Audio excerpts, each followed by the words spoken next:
ॐ अखण्डमण्डलाकारं व्याप्तं येन चराचरं तत्पदं दर्शितं येन तस्मै श्रीगुरुवे नमः। वन्दे ब्रह्मशिवानद्धं पंचतत्त्वस्वरूपिणं श्रीहरिपुरुषं वन्दे श्रीजगद्बन्धुसुन्दरम्।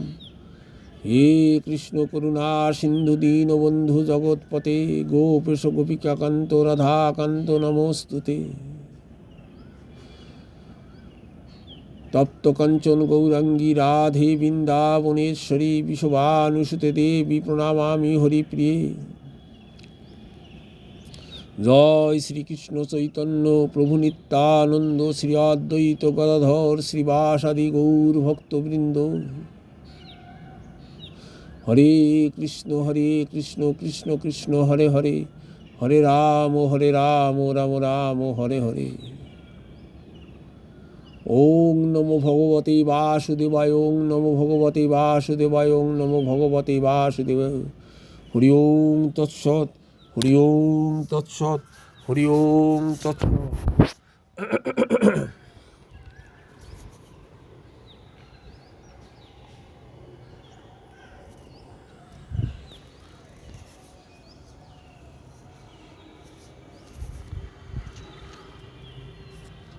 শুধু কৃষ্ণমতী মাতৃবর্গ, ভ্রাতা ভগ্নী সকলকে ফাল্গুন মাসের শুক্লপক্ষের আমলখী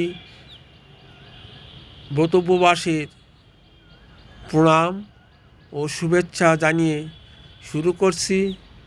এই আমলখী ব্রত, একাদশী ব্রত কবে এবং তার পারণ কখন, এবং তারপর কিছু সংক্ষিপ্ত আলোচনা। 14ই ফাল্গুন শুক্রবার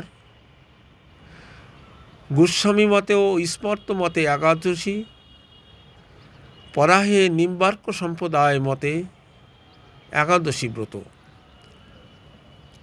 পারণ উভয়েরই পরের দিন 9:50 মধ্যে, বাংলাদেশে 30 মিনিট এগিয়ে।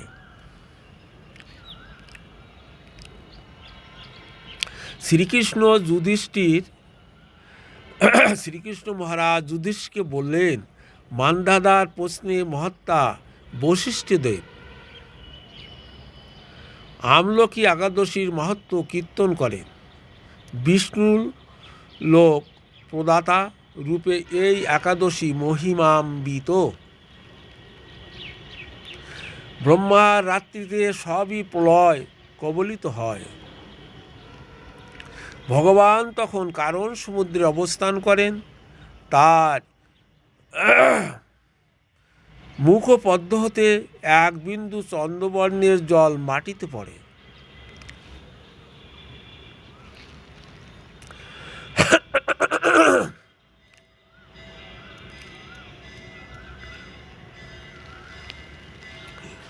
ওই জলবিন্দু হতে বিরাট এক আমলকি বৃক্ষের উৎপন্ন হয়। উহা দর্শন স্মরণে প্রভূত গোদানের ফল হয়।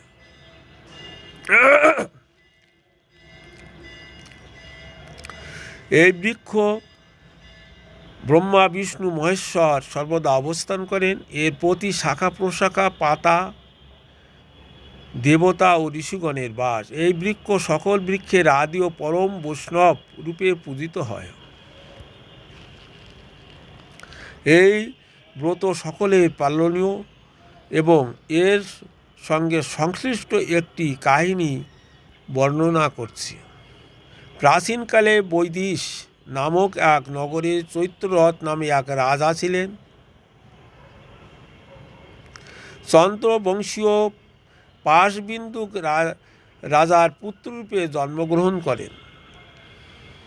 তিনি অত্যন্ত শক্তিমান শাস্ত্রজ্ঞ ছিলেন। রাজ্যের সকলেই বিষ্ণুভক্ত, একাদশী পরায়ণ প্রজাদের নিয়ে রাজা সুখেই আছেন। প্রজাদের নিয়ে রাজা শ্রী বিষ্ণু মন্দিরে গিয়ে আমলকি একাদশী ব্রত পালন রত হন। জলপূর্ণ কলস, ছত্র, বস্ত্র ও পঞ্চরত্ন ধূপ দ্বীপ মুনি ঋষিদের দ্বারা শ্রী পরশুরামের সমন্বিত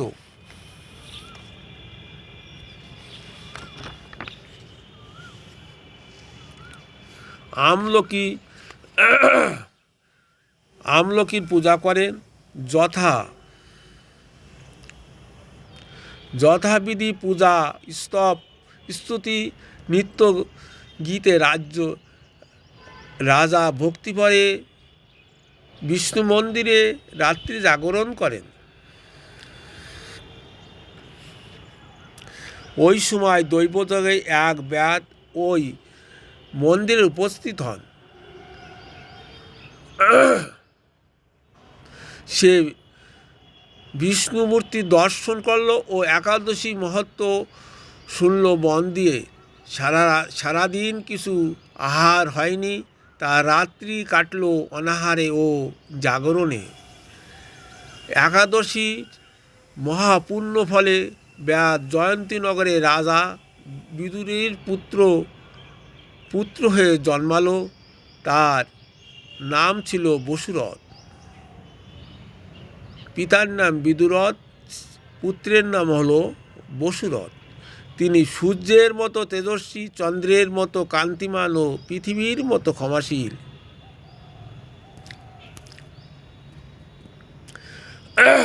একবার বনে মৃগয়া করতে গিয়ে বসুরথ পথ হারিয়ে ফেলেন। ক্ষুধা ও ক্লান্তিবশত শুয়ে পড়েন মাটিতে। তখন পর্বতবাসী কয়েকজন ম্লেচ্ছ রাজাকে শত্রু মনে করে বধ করতে প্রয়াসী হন, কিন্তু তারা সক্ষম হয়নি, কারণ ওই রাজার দেহ হতে পরমা সুন্দরী এক রমণী আবির্ভূত হয়ে ম্লেচ্ছগণকে নিধন করে। রাজা নিদ্রা হতে জেগে নিহতদের দেখে ভাবতে থাকেন, কে এমন কৃপালু আছেন যিনি আমার শত্রুগণকে বধ করেছেন।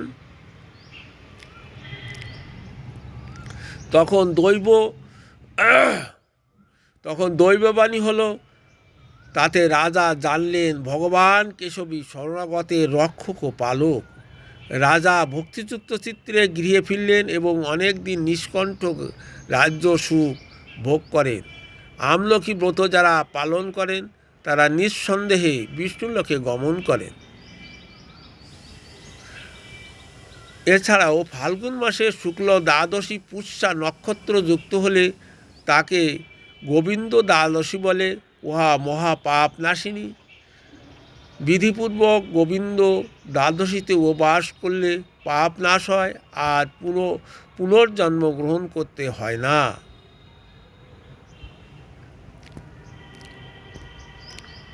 তাই শুদ্ধ চিত্তে এক মনে আমরা সবাই নিজে একাদশী ব্রত পালন করব এবং অপরকে একাদশী ব্রত পালনে উদ্বুদ্ধ করব, এই কামনা করে নিজে উদ্ধার হব এবং অপরকে উদ্ধার করতে সক্ষম হব। হরে কৃষ্ণ কৃষ্ণ কৃষ্ণ হরে হরে, হরে রাম রাম রাম হরে হরে।